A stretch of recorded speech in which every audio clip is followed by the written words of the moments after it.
Hey, folks, welcome back to 2026's first installment of your favorite music-related podcast with two old men talking about music.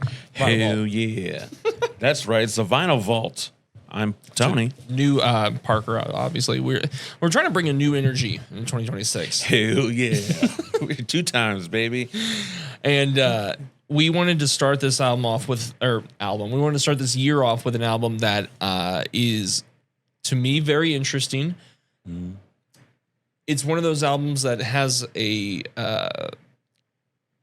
popularity of the album is matched by how much drama was going on behind the scenes, if that makes sense. Yeah. This is an album that is proof that you do not have to have a positive work environment to reach success. In fact, you could actually have one of the most toxic work environments. So that's not an endorsement of toxicity, but it is what it is. We'll go ahead and get into it. It's Rumours. I don't know why I always do these long intros like the headline doesn't say the album. Right. You know. But Tony, you are how familiar with this album? Very familiar. However, first time listening to the full album. I'm aware of the singles. And that's about the extent of it. You very specifically asked me not to do any extra little research into the album, so yes. I feel a little unprepared, but I'm excited to hear and know more about it. So the first thing that shocked me about this, and this is it's more of an example of my lack of knowledge when it comes to Fleetwood Mac. I had no idea this was their 11th album. Oh. It's weird. I always thought Fleetwood Mac, which was their 10th album, was their first because I think in my brain, whenever artists have self-titled albums, it's typically their debut album. Mm-hmm. So that threw me for a loop. And this was produced by I'm Richard Dashut and Ken Calais, which people from 2006 are very familiar with. Kobe Calais, the singer, I can't remember that song. Bubbly. Remember Bubbly? Anyway, the been away for a while now. Okay, yeah. That's her dad. So he helped produce this album. This is recorded in 76. It was released in 77 and won Album of the Year at the 78 Grammy Awards. This was an album that everyone had a problem with somebody else while they were recording this album. Multiple couples divorced during this album. Breakups galore are mentioned in this album. Some of the research says that the band was dealing with breakups and struggled with heavy drug use, which is very rock and roll for an album that was intended to kind of be popish. Yes. If that makes sense. And so didn't know this, didn't know that Bob Welch had left Fleetwood Mac in the 70s, and that's when they brought in the McVeys. They bring in Lindsey Buckingham. They bring in Stevie Nicks. They kind of redo themselves with the Fleetwood Mac album from 1975 with Rhiannon on there. And looks like Say You Love Me was one of those. So let's go into the breakups here. So you see everyone looks happy-ish. You can tell. You can tell. Hold on. What is going on? What's going on there? Well, I think that's Mr. Fleetwood. Okay, his eyes. What's going on with the eyes? He's ready. He's ready to get out of here because all of his bandmates keep sleeping with each other so keep fighting with each other. So during the time, I can't take that off. I can't not look at his eyes. That's really bothering me. So during this time, the McVeys, they divorced after 8 years of marriage. Lindsey Buckingham, Stevie Nicks, they were having a lot of on and off issues. We will get to that in a minute. Mick Fleetwood had some issues, found out his wife was having an affair with his best friend. It's kind of that's shocking. You should see his eyes. It's kind of like a Layla situation. And then I think based off of some of my research, I can't 100% confirm that the name Rumours had to do with this, but the band was dealing with substantial rumors in the press at the time. Some of the research here says Christine McVeigh was reported to have been in the hospital with an illness. Buckingham and Nix were rumored to be the parents of Mick Fleetwood's daughter Lucy because they were all in a photo together. Just a lot of things were going on at the time. The working title of this album was "Yesterday's Gone," which I think is an interesting. I always think it's interesting whenever the title of an album is actually a lyric from a song versus being named after one of the songs. So they recorded this down in California. Everything's great. Everyone's contributing on this album, which I think is interesting given the dynamics. The Chain is one of the only, I think it's the only track that all 5 of them had a role in. But so just for example, for the toxicity portion of this album, I really want to make it very clear. Everyone was writing songs about each other. All right. Let's see. It says, according to Christine McVeigh, the fact the lyricists were focusing on various separations became apparent to the band only in hindsight. So I guess it never occurred to them whenever they were throwing jabs at like, hey, this might be about me. But she says "You Make Loving Fun" on the album is about her boyfriend, who was a lighting director for the band after she broke up with her husband. Dreams is by Stevie Nicks, wrote that about one of her breakups. Lindsey Buckingham wrote "Go Your Own Way" about his breakups. He wrote "Never Going Back Again" about a short fling, so that's another breakup. It looks like, based off of what I've been able to gather here, Tony, the only songs that weren't about somebody being bad were "Don't Stop" and "Songbird," because even "Oh Daddy," you can just call me Tony. It's fine. I'm not gonna. Good God, that was a jab at Mick Fleetwood. I say jab. It says it was written about Fleetwood and his wife Jenny, who had gotten back together. And I keep in mind she had that affair with his friend. Seems like they were trying to patch things up. But that song is very. If you listen to the lyrics about it, it's kind of like asking how can you continue doing what you're doing. I think one of the lyrics is, how are you so right and I'm so wrong? How am I so weak and you're so strong? I guess Mick Fleetwood's nickname was Big Daddy. We can see why he's called that. Why does that photo is that altered? Did you alter that? Oh yeah, I specifically went in there just for this moment. He looks. I can't prove this, and this is not an accusation. He looks cracked out. He looks like he's on something that is keeping his eyes open, like not just open, just like hoping. Okay. I don't like this. It looks like he's asleep and someone painted his eyes on his eyelids. His eyelids, yeah. But let's go back to the album cover. Can we go back to the album cover? We did we do have a copy with us in the studio today. And it says the front cover art. Well, that's awkward, but you can still see it, right? Yeah. The front cover art features a stylized shot of Fleetwood with his foot raised on a stool and Nicks dressed in her quote-unquote Rhiannon stage persona. Okay. I didn't realize this when I read it. So it says Fleetwood sports a pair of lavatory chains with wooden balls hanging between his legs and holds a crystal ball in his left hand. I did not recognize these until that moment. I'm pretty sure that's the first thing I saw. And now I can't not see it. I was like, oh, crystal ball. Wait a minute. I didn't. Now I can't not see it. And it's bothering me. Yes. And it's bothering me in the way that, like, how did I not see it? Fair.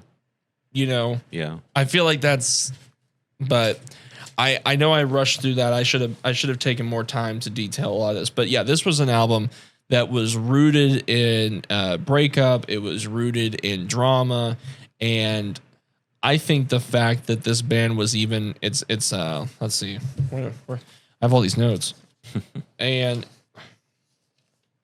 basically a lot of the band members and critics alike kind of consider this.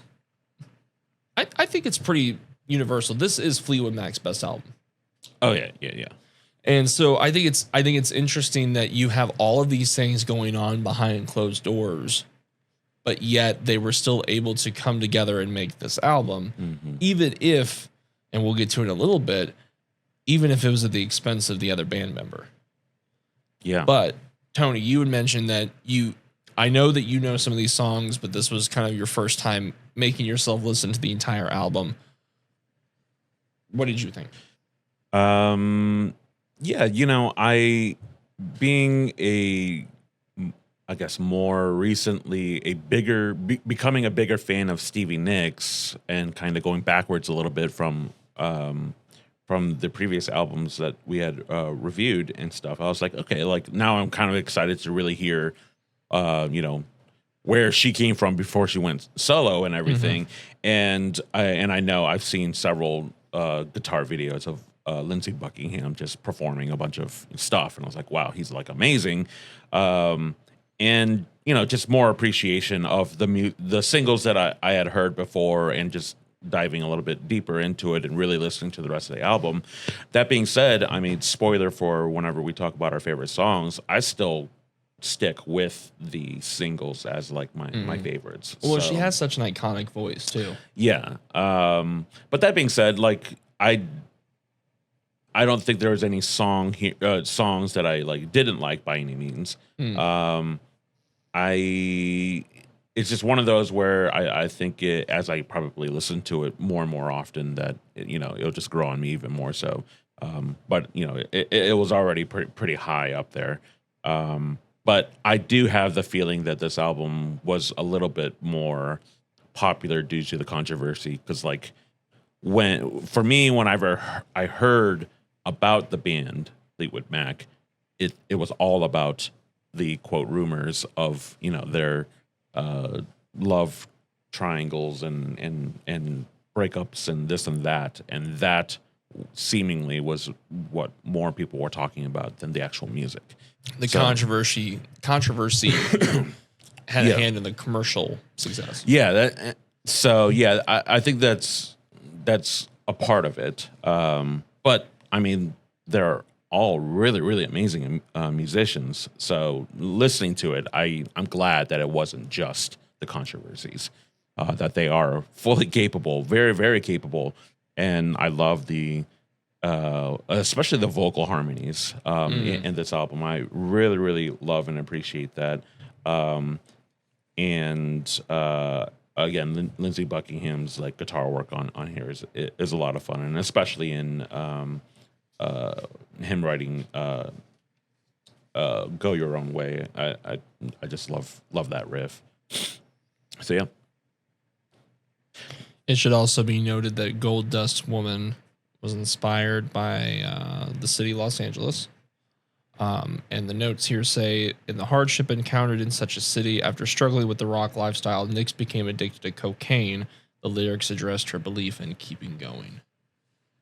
See, now Gold Dust Woman kind of seems...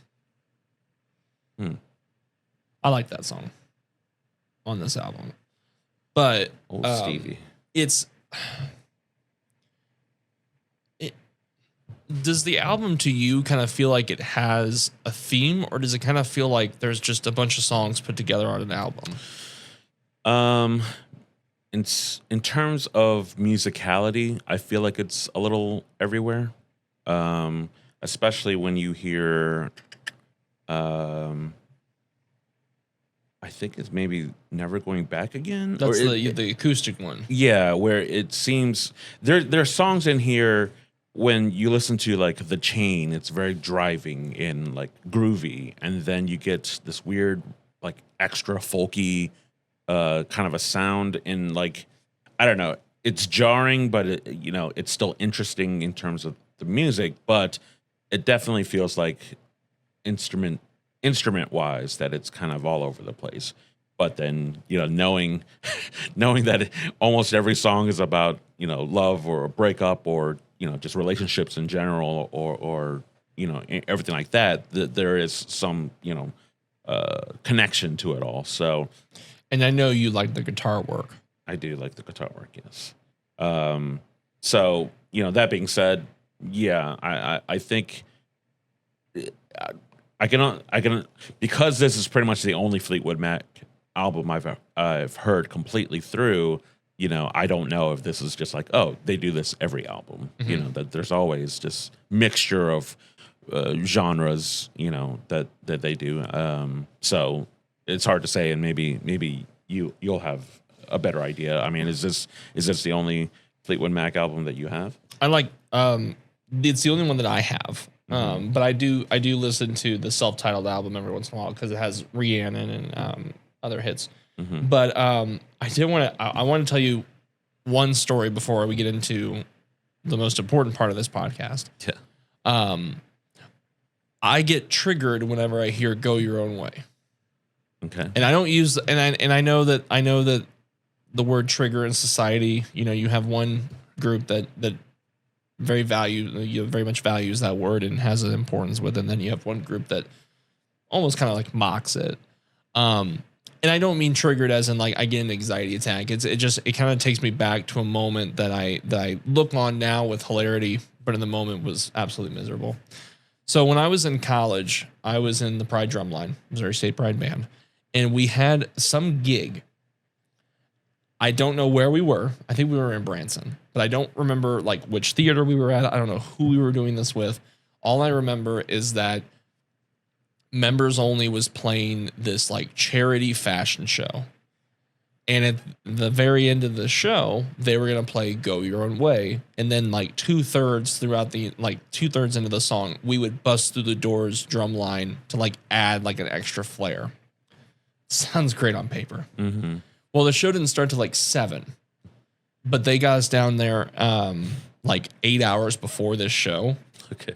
And basically, and I kid you not, since it was supposed to be a surprise to everybody, we couldn't just walk around. So you guys were. So they kept us in a hallway for like 5 hours. And then we finally get ready to go, and we play Go Your Own Way for 30 seconds. We march in, we march out, we get on the bus and go home. And it was one of the biggest wastes of times. Like we're sitting there, nobody thought to bring like a phone charger. Like we're all going through batteries. Like we're trying to find like sticks to throw at each other. Like it was a weird time. Yeah. And every time I hear that song, I'm taken back to that hallway. Huh. I think the part that upsets me the most in hindsight is that we really didn't play that long. We could have all met up like 2 hours before, bust down, bust in, play, and then leave. But they made a whole thing out of it. But yeah, shout out to the fashion charity show that booked the Pride Drumline 12 years ago. But that being said, I wanted you to listen and specifically watch a music video related to this album. Did you watch the music video? I forgot. You forgot. Yes. Will this hurt? I mean, we could certainly pause it right here and then go and then come back. I think we should. Yeah. I would like for us to, let's do that. We'll break for recess. Yes, I did watch the All right. the performance. Before I tell you the history and lore behind that, what did you think? What were your first impressions? I really trust that you didn't do any research into this song. I did not do any research as instructed. Okay. I just took in what I told you before of what I remember of what people talk about when they talk about Fleetwood Mac, and the fact that I think that Stevie Nicks looks exactly like Carrie Fisher and that she should have played Princess Leia whenever Such an interesting takeaway. Yes. But that being said, yes, watching it and just seeing why is where is this song in? Well, okay, so that's I'm part glad of the story. I'm glad you asked. Yeah, because I was like, that's great, and that was a really interesting performance. And then very interesting, very very interesting. And then yes, the big finish at the end is what I assume we're going to be talking about. Yes, so that is Silver Springs. It was a song that was it was supposed to be on Rumours. Okay. She wrote this song about her failed relationship with Lindsey Buckingham. Mm-hmm. Now, you can go either way on this. There's some reports that the relationship ended because he had a wandering eye. There's some rumors that she was the problem. But regardless, she wrote this song about their relationship, and she wanted to be on the Rumours album, and basically just got voted no. And what's interesting is that the song is on. It's a B-side to the single "Go Your Own Way." So there are singles out there that have this on a B-side, but it's most famous for the performance in 1997 when it was released as like a live single. Yeah. And the reason it got cut, the main reason that it got shut down was that it's such a long song, about 5.5 minutes long, and has a relatively slower tempo. And you know, I like slower songs, but some people don't. But one of the producers, Calais, the one I was telling you about, Kobe Calais, her father, described Silver Springs as gorgeous, powerful, and a masterpiece. He said the only problem was I knew it was too long to fit on the album, and he offered Nix the option of replacing Gold Dust Woman with Silver Springs, but the idea was not pursued. And then the other producer called it the best song to never make it on a record. So the performance. Yeah. That was a 1997 performance. It was part of an effort called The Dance. It's basically just like a live reunion gig.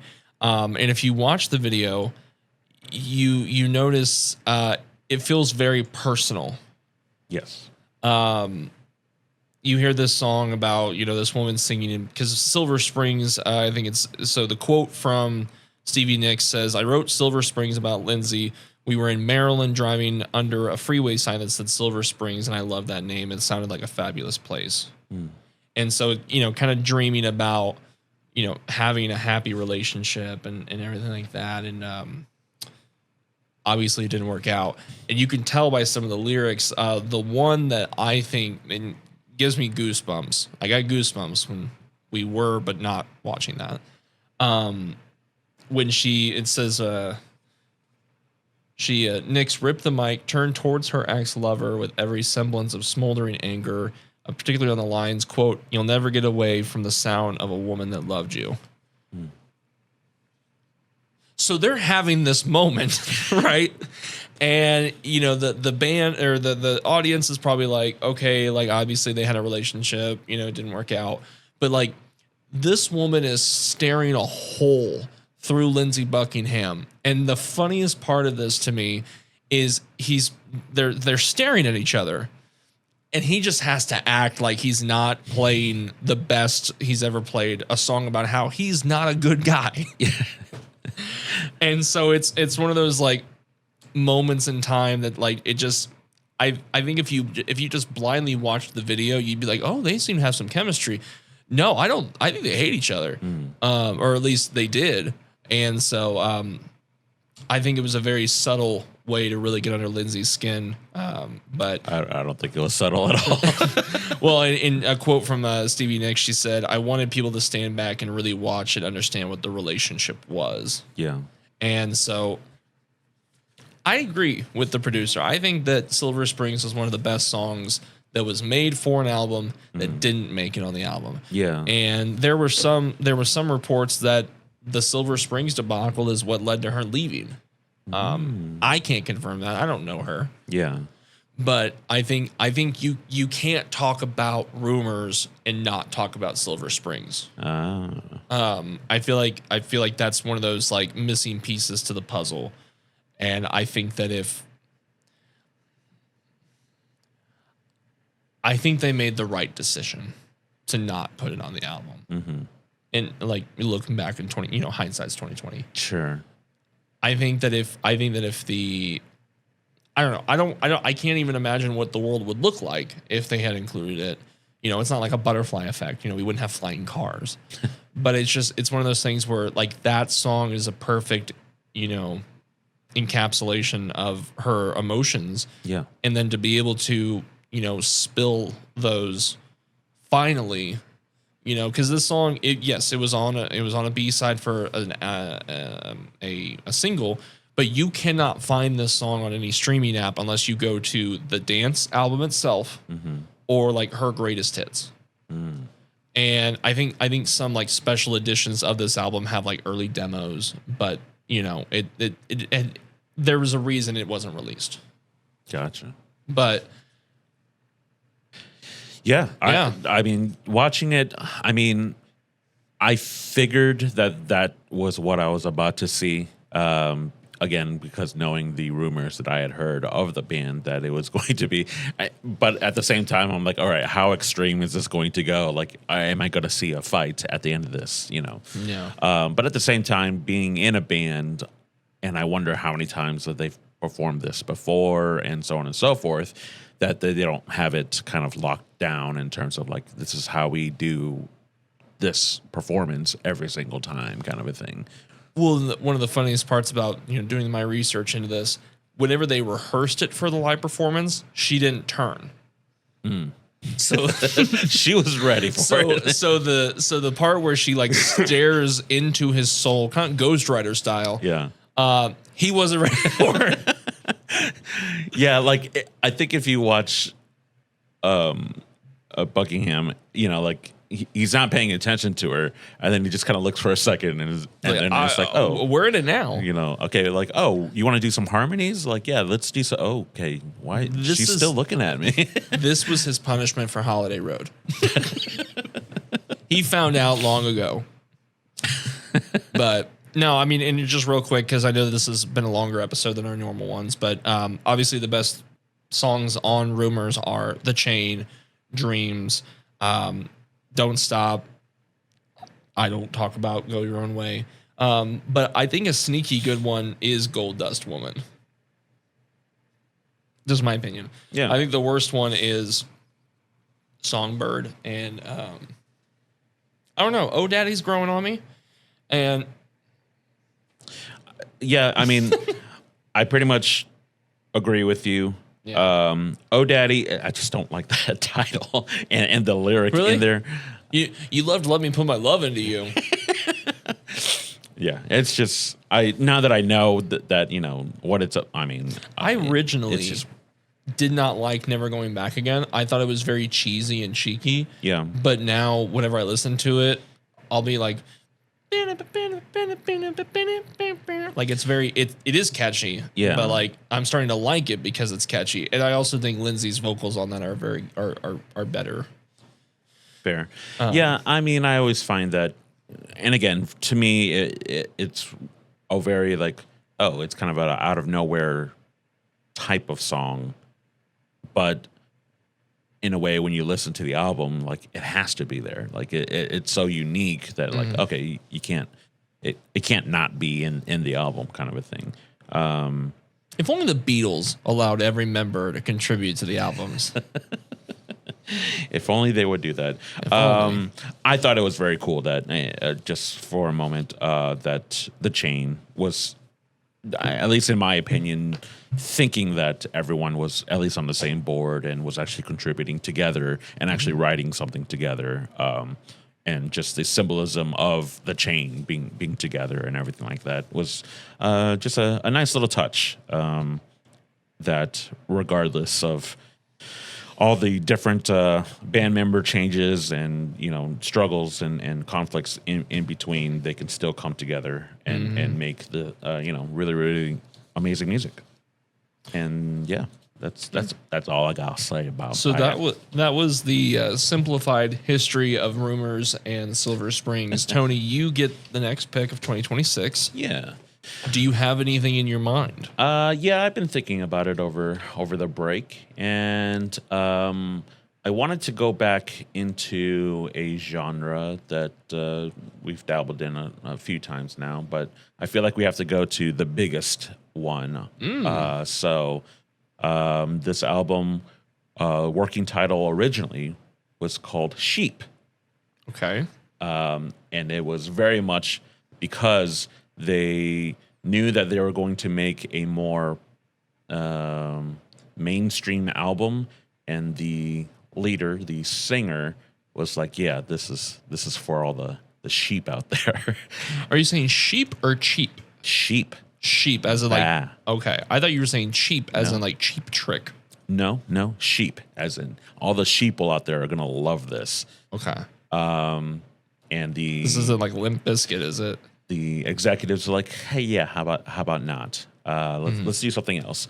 Any other hint? The cover itself very iconic, but also has lawsuit issues with it. Oh, I know where you're going now. Okay. Yeah. So, that will be next week on the Vinyl Vault. Anything else? No.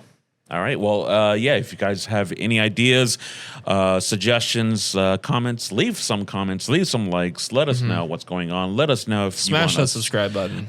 let us know if there's an album you guys want us to listen to and react, review. And we'll see you next week. For Parker, this is Tony, and this has been the Vinyl Vault.